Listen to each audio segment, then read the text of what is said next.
তালের লুচি।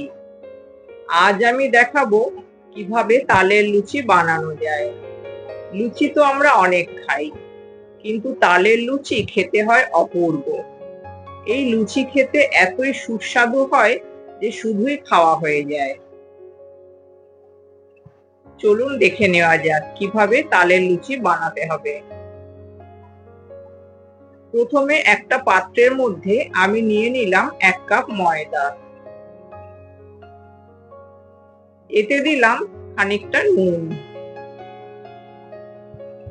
এরপর দিলাম আন্দাজ মতো খানিকটা চিনি। আর দিলাম 1 চামচ সাদা তেল। এবার দিলাম আন্দাজ মতো কিছুটা তাল। এই তাল আমি আগে থেকে জাল করে ঠান্ডা করে রেখেছিলাম।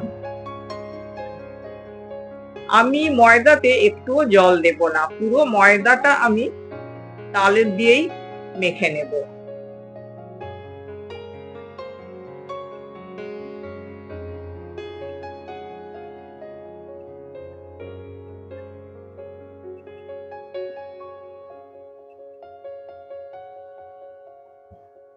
ময়দাটা মাখতে যতটুকু তাল দেওয়া দরকার সেটুকুই তাল আমি দিলাম, একটুও জল দিইনি এতে। এখন এই ময়দাটা মেখে আমি আধ ঘন্টা রেস্ট করতে রেখে দেব।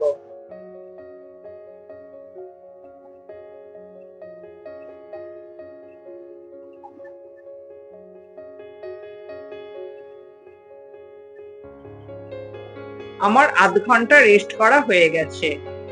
এবার এর থেকে আমি ছোট ছোট করে লেচি কেটে নেব।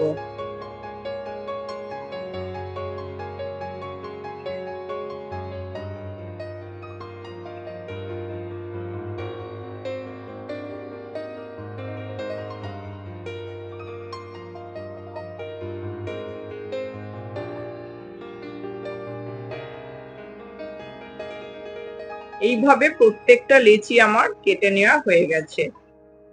এখন আমি রুটি মেকারে লুচিগুলোকে বেলে নেব।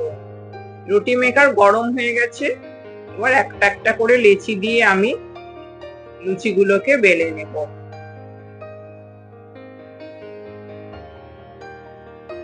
এতে একটা করে লেচি দিয়ে একবার চাপ দিলেই একটা করে লুচি বেলা হয়ে যায়।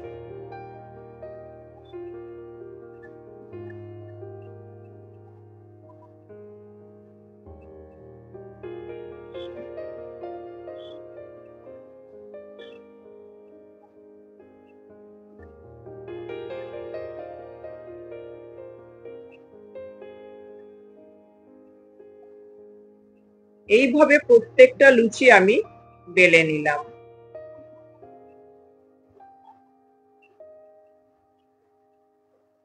এখন আমি গ্যাসে কড়াই বসিয়ে কিছুটা সাদা তেল গরম করতে দিয়েছি। তেলটা গরম হয়ে গেলে আমি একটা একটা করে লুচি দিয়ে ভেজে নেব।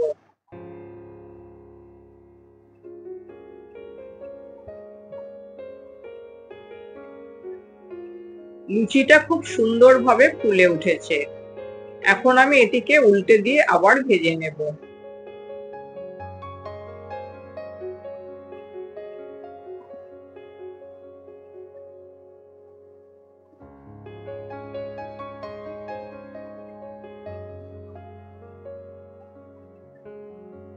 এরপর আরেকটি লুচি আমি দিয়ে দিচ্ছি।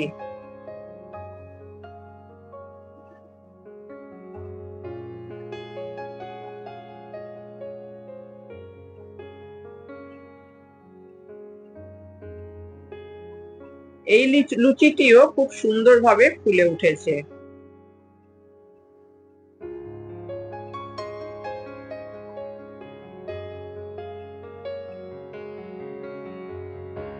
ভালো করে তেল ঝরিয়ে লুচিটি আমি তুলে নিলাম।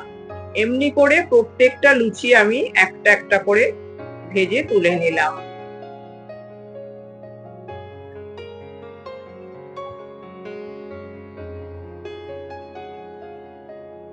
প্রত্যেকটা লুচি খুব সুন্দরভাবে ফুলে উঠছে।